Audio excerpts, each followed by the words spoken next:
Si on associe netlinking et maillage interne, on a toujours tendance à oublier que le maillage interne, finalement, c'est la première strate de netlinking. Si on analyse le maillage interne en dehors d'une vision de netlinking, on arrive à faire un peu tout et n'importe quoi et à imaginer qu'un simple menu en header, en sidebar ou même en footer suffit à résoudre la problématique du maillage interne.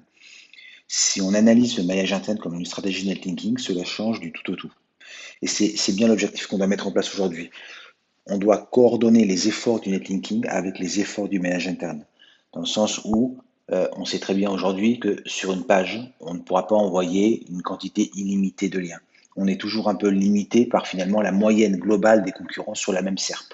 Si sur une SERP X, on a tous les concurrents qui font 5 liens, grosso modo, on ne pourra pas en faire beaucoup plus. Ce qui peut limiter notre champ d'action en termes de positionnement. Si on n'arrive pas à les dépasser parce qu'ils ont des liens qui sont rares, parce qu'ils ont un site plus puissant, ou justement s'ils ont un maillage interne plus puissant, on aura toujours tendance à vouloir envoyer plus de liens, plus de puissance, alors que finalement la stratégie pourrait être différente et on pourrait coordonner les efforts de maillage interne et de netlinking pour arriver peut-être à de meilleurs résultats et surtout des résultats plus sécurs et moins voyants vis-à-vis de la concurrence. Il ne faut pas oublier que les concurrents regardent nos liens, regardent ce qu'on fait, regardent comment on travaille. Et si d'un coup, ils s'aperçoivent qu'on a fait 10, 15, 20 liens vers une page, ils seront aussi, eux aussi tentés de vouloir embrayer et d'en rajouter encore plus. Et finalement, à la fin, on se retrouve avec une concurrence de celui qui aura le chéquier le plus gros et on n'est pas obligatoirement sûr de gagner. Donc si on a une stratégie qui est plus fine, dans le sens où on va faire des liens vers d'autres endroits du site, en espérant que le maillage interne soit parfaitement optimisé, on restera plus discret. Et on peut même arriver, par exemple, quand les choses sont particulièrement bien faites, à avoir une page qui n'a aucun lien direct, seulement du maillage interne, des liens qui sont sur des pages filles et à ranker très bien et arriver à se positionner très très haut avec zéro lien, ce qui va pas pousser, on va dire, à la consommation des concurrents en termes de netlinking. Ils vont se poser la question, ils vont regarder et sauf s'ils sont quelque peu expérimentés, ils vont commencer à gratter et à mettre en corrélation le travail qui a été fait au niveau du maillage interne et du netlinking pour s'apercevoir que finalement, on a construit une arborescence qui permet d'éviter d'envoyer tous nos liens vers une seule et unique page. Et c'est bien là tout le travail qui doit être fait. Aujourd'hui, on doit penser le maillage interne d'un point de vue netlinking et d'un point de vue page. Si on considère qu'un site, finalement, c'est un agglomérat de pages indépendantes, le maillage interne existe pour les rendre dépendantes les unes des autres. Et cela dépasse le cadre du simple menu ou du plan du site, ce que vous voulez. Ça passe par des liens dans les textes, dans les descriptions, dans l'arborescence même, qui va permettre comme ça de coordonner les efforts, de faire fluidifier tout le jus de netlinking pour arriver au meilleur résultat. Concrètement, quand on parle de siloing, de cocon sémantique, on pourrait traiter ces deux approches comme des stratégies de netlinking. Si je prends le cas d'un cocon, par exemple, eh bien, toutes les pages filles, les pages filles, des filles, on envoie des liens sur ces pages-là sans cibler la page mère et on va s'apercevoir qu'on a finalement un effet multiplicateur au niveau de la puissance du cocon qui va démultiplier donc sa puissance et sa capacité à positionner les pages qu'il va ensuite cibler. De même au niveau des silos, si on a une page mère, une page catégorie, si cette page catégorie a un minimum de contenu, cette page de contenu vont faire des liens vers des pages filles qui elles-mêmes feront des liens vers la page mère. Tout ça à l'intérieur d'un texte, ça dépasse même le cadre du fil d'Ariane. On doit être dans le test de description, on doit mailler bien ce silo dans son ensemble et en ciblant les pages filles, voire même le cas échéant, peut-être on pourrait même cibler des pages produits si on voulait. Si c'est bien coordonné, si les liens sont bien faits, on va s'apercevoir que si la page fille sur une expression X a de la pertinence aux yeux de Google, Google va en déduire que la page mère est d'autant plus pertinente, puisque finalement on fera donc des liens de niveau 2.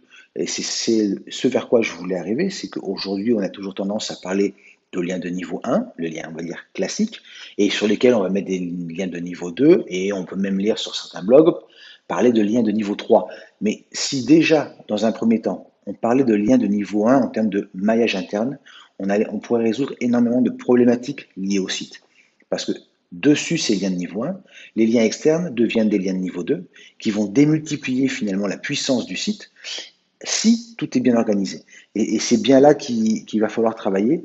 Alors ça va être un podcast assez court parce que je ne vais pas traiter de comment réaliser un maillage interne. En soi, c'est relativement simple, ça demande du bon sens et surtout, ça demande de dépasser en fait le cadre d'un menu qui soit en header ou en sidebar.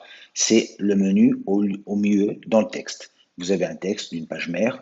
Est-ce qu'elle doit faire des liens vers des pages filles? Oui. Est-ce que les pages filles doivent en retour, entre guillemets, faire un lien vers la page mère? Oui. Comme ça, le jus descend, ensuite il remonte, et surtout, si on travaille seulement les pages filles, par exemple, vous allez vous apercevoir que sans travailler la page mère, celle-ci va remonter presque de manière mécanique, tout en restant en dessous des radars en termes de volumétrie au niveau des liens sur la page mère. Les pages filles auront elles aussi plus de pouvoir de positionnement sur leurs propres univers, et tout en restant toujours à chaque fois en dessous des radars, en restant le plus discret possible. C'est pour ça que cette coordination netlinking et maillage interne, aujourd'hui, c'est ce qui nous permet d'avoir des stratégies, on peut presque dire un peu avancées, même si en soi elles restent simples, qui vont nous permettre de 1, rester sous les radars de Google, 2, de ne pas dépareiller au niveau des SERP, 3, de ne pas éveiller les soupçons, entre guillemets, de la concurrence, qui ne va pas obligatoirement analyser finement ce qui est en train de se passer sur votre site, mais plutôt de manière grossière, simplement en regardant SEO Observer, combien de liens par SERP XXX, combien de liens dans les 10 premiers, 2, 3, 4, 5, bon, ben on en fait 2, 3, 4, 5. Alors qu'en fait, vous, finalement, vous allez en faire 2 ou 3 vers la page mère et peut-être une dizaine, une quinzaine autour sur les pages filles qui, elles, vont pousser la page mère. Et c'est là que vous allez gagner énormément de puissance et énormément de position et en restant tout à fait sécure. C'était un peu l'idée de ce podcast. Le maillage interne, c'est clairement un point qui est sous-exploité aujourd'hui car on a toujours tendance à considérer qu'à partir du moment que c'est dans le footer, que c'est dans le header, que c'est dans le sidebar, que c'est dans le fil d'Ariane, c'est bon. Le maillage interne, c'est réglé. Alors qu'en fait, pas du tout. Le maillage interne, c'est quand même plus complexe, c'est quand même beaucoup plus fin, ça demande du temps et surtout une vision bien structurée du site. Et sur ce, on rajoute le netlinking et là, on a un site, un combo gagnant, je dirais. Donc voilà pour ce tout petit podcast qui traite de netlinking et maillage interne. D'autres plus doués que moi parleront de maillage interne de manière encore plus complexe, notamment quand toute la thématique cocon sémantique et comment on peut organiser le maillage interne autour d'un cocon sémantique, mais qui en lui-même n'aura de réel effet que si dessus on met une strate de netlinking.